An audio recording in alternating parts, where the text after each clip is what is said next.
Assalamu alaikum, fam. Hope you're doing well. So, as I'm reading Thomas Jefferson's biography, there is a very cool bit in here about Hamilton. So, let's check this out real quick. So, apparently, Hamilton was born in 1755 on the island of Nevis, which is in British West India. So, here it says that he spent a lot of his young life in St. Cross, and he was a bastard and an illegitimate child. So, at this time, in the 17th century, being an illegitimate child is quite difficult, has a lot of stigma. It's not like today in America where children like myself, you're born out of wedlock, it's not even a stigma anymore, right? So, he's growing up in a time where that's like a big deal. And it really makes you get to notice him more. Further, he goes on that his mama was a French Huguenot and his dad was Scottish. So, pretty interesting combination, French and Scottish. It says here that his mom died when he was 13. He became a self-taught man. He eventually was seen to be very intelligent, so people helped him fund his schooling.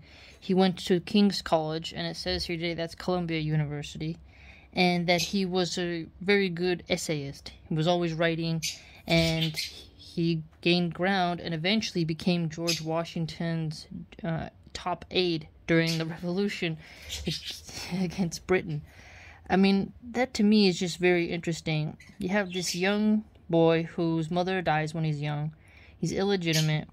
He teaches himself much, goes to college, and then becomes this historic figure in American history and serves one of the greatest presidents America's ever had during a revolution. I mean, talk about climbing your way up, right?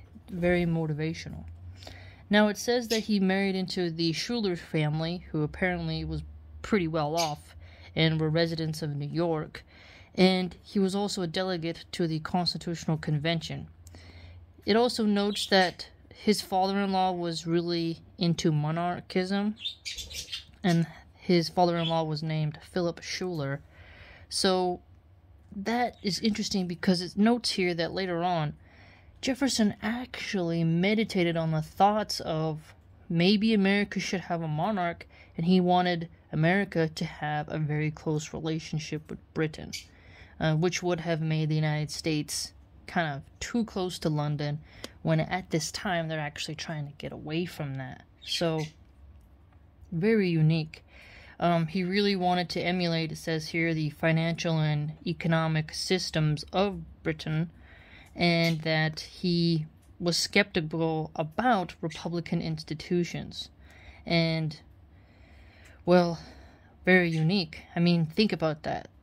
He's into a more of a lifelong positions for the Senate and the presidency, and yet he's fighting for America to become free of Britain, who had that kind of monarchical system. So this adds even more depth to Hamilton. And as you know, we're reading in the Federalist Papers Hamilton's essays. So you can see that Hamilton definitely wanted a strong central government, and he was weary of such unabided power where it wasn't really well regulated and such.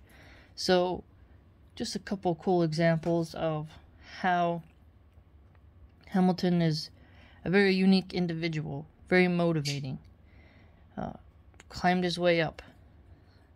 So, if you're feeling like you can't keep going in your schooling or something, just think of Thomas Jefferson and know that you never know where you'll end up.